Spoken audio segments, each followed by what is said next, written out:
নতুন সরকারের প্রথম বাজেট, সেখানে আমরা দেখলাম স্থায়ী কর্মচারী তাদের ডিএ বৃদ্ধি, অস্থায়ী কর্মচারী তাদের সাম্মানিক বৃদ্ধি, একই সাথে রাজ্যের সাধারণ নাগরিক তাদের জন্য বিভিন্ন প্রকল্প এবং প্রকল্পে বরাদ্দ বৃদ্ধি। সামরিকভাবে এই যে বাজেট, সেটা কিন্তু যথেষ্ট ভালো একটা বাজেট। কিন্তু টিএমসির বেশ বড় বড় নেতা থেকে শুরু করে একদম মাঝারি নেতা বা ছোটো নেতা, অর্থাৎ পাড়া মহল্লার যে নেতা, প্রত্যেকেরই মুখে একটা বক্তব্য। সেটা কি? আমাদের টাকা দিত না, আমরা ডিএ দেব কিভাবে? অর্থাৎ কেন্দ্র রাজ্যের যে প্রাপ্য টাকা সেটা আটকে রাখত। আর সেই কারণেই নাকি বিগত রাজ্য সরকার তারা ডিএটা দিতে পারতো না।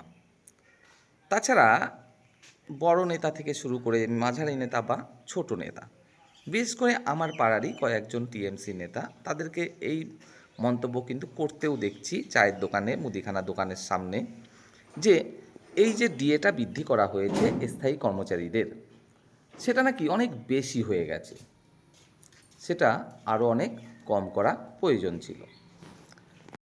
বিষয়টা হচ্ছে, ওনারা হয়তোবা এটুকু খেয়াল রাখেন না বর্তমান বাজার মূল্য কী রয়েছে এবং সেই বাজার মূল্য অনুসারে কেন্দ্র সরকার কর্মচারীদের কত শতাংশ দিয়ে দিচ্ছেন। আর সেই কারণেই হয়তো ওনারা ডিএকে এতদিন ভিক্ষা হিসাবেই দেখতেন।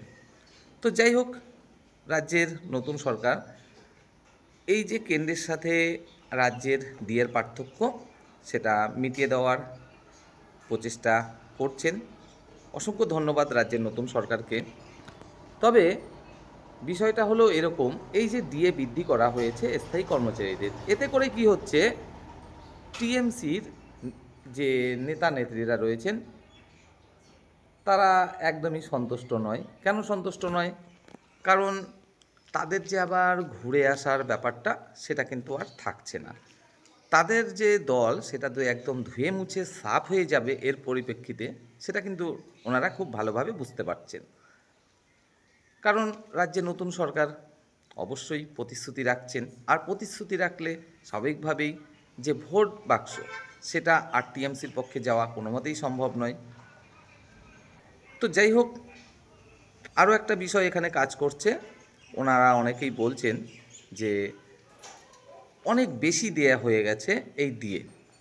তো ভাই, যখন আপনি আপনার পরিবারের অন্যান্য সদস্যরা একদম বিনা পরিশ্রমে ঘরে বসে বর্তমান রাজ্য সরকারের বিভিন্ন প্রকল্প অনুসারে ৩,০০০, ২,০০০ করে টাকা নিচ্ছেন এবং বাড়ির সকল সদস্য মিলে প্রায় ৯,০০০, ১০,০০০, ৮,০০০ করে টাকাটা নিতে পারছেন, তখন তো মনে হচ্ছে না এই কথাগুলো। আপনি যদি বিনা পরিশ্রমে ৮,০০০, ১০,০০০ টাকা পেতে পারেন, আপনার ফ্যামিলি পেতে পারে, তাহলে যারা চাকরি করছে তারা তো পরিশ্রম করছে, পরিশ্রম করে কেন টাকাটা নেবে না? তো যাই হোক, সেই সমস্ত ব্যক্তির যে মন্তব্য, সেগুলো সত্যিই খুবই হাস্যকর, যে এই ডিএ নাকি বেশি দেয়া হয়ে গেছে, আরও কম দেওয়া উচিত ছিল।